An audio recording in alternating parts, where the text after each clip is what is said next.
All right, so Apple just announced that they are coming out with Logic Pro for iPad. And what I have noticed so far when I have been on YouTube and Instagram and, obviously on Apple's website is a huge amount of hype. I've been seeing people who've been very dramatic saying, oh my gosh, this is the best thing ever. Finally, it's here. We've been waiting so long for this. But what I'm noticing is actually you've got these content creators who are so excited, but then if you look at the comment section, you'll see a lot of excitement, but you will also see a lot of hesitancy. And that's what I've noticed and experienced so far. And I personally feel a little hesitant and overall a little skeptical. And so I want to be maybe on the opposite side of this thing, not to be negative, but to hopefully not be one of these hypey people saying this is the best thing ever, this is going to be life-changing and stuff like that, when I actually see some very serious potential problems with Logic Pro for iPad. And I think that it's good to have conversation and dialogue addressing some of these issues instead of getting swept away by the current of hype. And just to illustrate some of the hesitancy towards this, I actually posted a poll on my YouTube community page asking what people's thoughts are around Logic Pro for Apple coming out, the $5 a month to have it. Only 13% said that they love it and they can't wait to get it. 41% says they feel it's a gimmick and a money grab, and we'll talk about that in a second. And 46% saying we'll have to wait and see how good it is. So overwhelmingly, that is like 87% of people are basically kind of like, I don't know. We're gonna have to wait or see. 41% just think it's a gimmick. People just thinking, you know what, this is kind of crazy. And look at this, as long as Logic Pro users don't have to buy it again.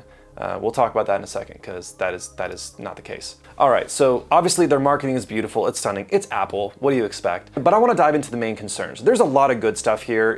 For example, I wanna just jump straight down to this. You can see these advanced workflows, this round trip compatibility, easily move between Mac and iPad in the studio or out on the road. Now, this seems to indicate that you can actually go back and forth either direction. So you can go between Mac and iPad. So you could be working on something on your Mac, send it to iPad, keep working on it, and then send it back to your Mac. And there should be this integration. That's kind of what it seems like, okay? That's really cool. Here's the problem, and it's actually where we go to the audio unit extensions where they start showing that, hey, you can tap into compatible third-party instruments and these effects. They've got Baby Audio. I'm a huge fan of Baby Audio. Hey, good for them for jumping in on this. We got Moog, Fab Filter, Black Hole, but what I don't see is everything else. And this is the biggest concern that I have. I hope that Apple can find a way of making this work. I hope that other companies will jump into this if it is worth jumping into. But VSTs is the number one issue that I have as a music producer when I'm looking at this, because I'm looking at this through the lens of being a professional music producer. I'm working on sessions where I'm not using stock instruments, because they kind of have all of this in here about the sounds. They've got all these sounds built in, the fresh sounds, endless inspiration. They've got all these sample packs, and they've got this quote unquote predictive filtering system. So that's like say AI without saying AI, I guess. They're just trying not to use AI, but that's probably what they're trying to refer to. They've got this sound library, and look, Logic Pro compared to other DAWs has really good sounds, but it's 63 gigabytes of sounds to download onto your computer. So my question is a question of storage. How many sounds are you realistically going to be able to squeeze into an iPad? Obviously, if you've got an iPad with 128 gigs of storage, sure, you could use half of the entire storage on your device specifically for Logic. That's possible, but I see this being an issue. Now, I think we need to back up a second, and I think one of the biggest things that you need to kind of ask is, what kind of producer are you? Are you a professional producer where you're actually looking at this through the lens of me, where I do this for a living, or are you a casual music maker? And this is where a lot of the confusion to me and hesitance for me starts kind of coming in. When I'm reading some of this stuff, when I'm looking at what this has, this is all kind of striking me as casual music makers, but then they're using language like play on with pro plugins. They're using language like a complete pro music studio in your hands. And so they're using language that is professional. And I think that we're at a time where we can just like throw that word around and it can mean whatever the heck you want it to mean. And if we're gonna start using the word pro, if we're going to say Logic Pro, this is Logic Pro. I would expect as a music maker, as someone that uses Logic, I've been using Logic for 15 years, I'm a huge fan of Logic, I expect a one-to-one. In other words, I would expect that Logic Pro on my computer and Logic Pro on my iPad are equal. I understand that there are going to be limitations, and that's been the argument when I've kind of commented on some things saying, hey, like, I actually think that there's a lot of issues. It's like, well, you know, there's me some limitations. Yeah, it's like, but these are serious limitations.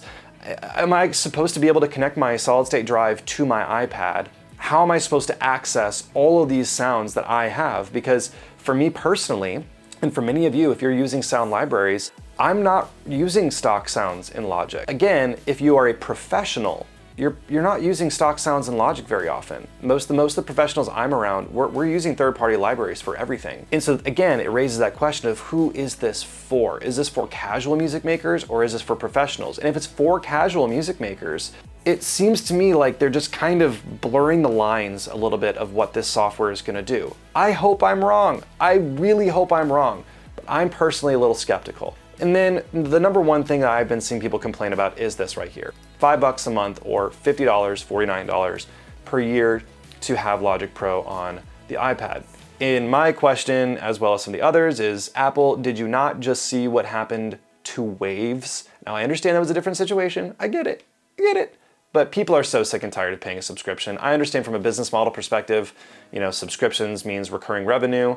So the scenario that I'm going to give you is if you are trying to do this round trip compatibility, you are producing something on your computer and you're using third-party VSTs, you're using Native Instruments or Spitfire, you know, output, whatever.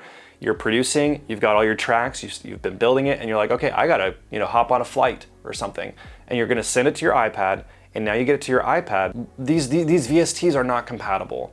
And look at how long it took for Native Instruments to become compatible with the M1 chip. And I think that'll give you an indication at how quickly or not quickly some of these companies are going to actually adopt the idea of making their plugins compatible with iOS. And I know some people are going to be very optimistic saying, this is the future, these companies are going to do it, it's going to happen. But to be completely honest with you, I don't know if that is true. And the reason is because it is going to cost a huge amount of money to develop an iOS version. You need to understand, and I'm not a programmer, but you need to understand that programming something for a computer and programming something for iOS, it's probably not the same people that are able to do it. Like, these are different skill sets. You need different developers. So we're now talking about Native Instruments, Spitfire, all these brands.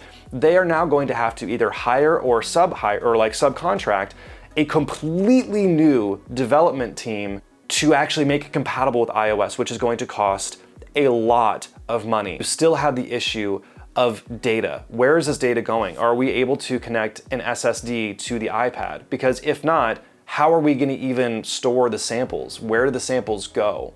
These are very real problems. My prediction is that these companies are going to sit back and they're going to wait and they're going to say, let's see how this goes over the next 6 months. Let's see how many people actually adopt Logic Pro into their workflow, and then they're going to make a decision. But here's the other kicker. Don't think for a second that they are not going to charge extra for these plugins. If you think that you're going to be able to get access to an iOS version and not have to pay more for it, you're either going to pay more for it on the front end and you're going to have to pay for a, Mac OS version as well as an iOS, but it's all together and you're paying the license fee for both, or you're gonna have to pay an additional fee for the iOS. That's my prediction. I don't know that for sure, but they talk about these audio unit extensions. Sounds expensive. So you're gonna be downloading other apps from top developers, Baby Audio, Moog, Eventide, FabFilter, and you are then gonna be able to pull this into Logic Pro on the iPad.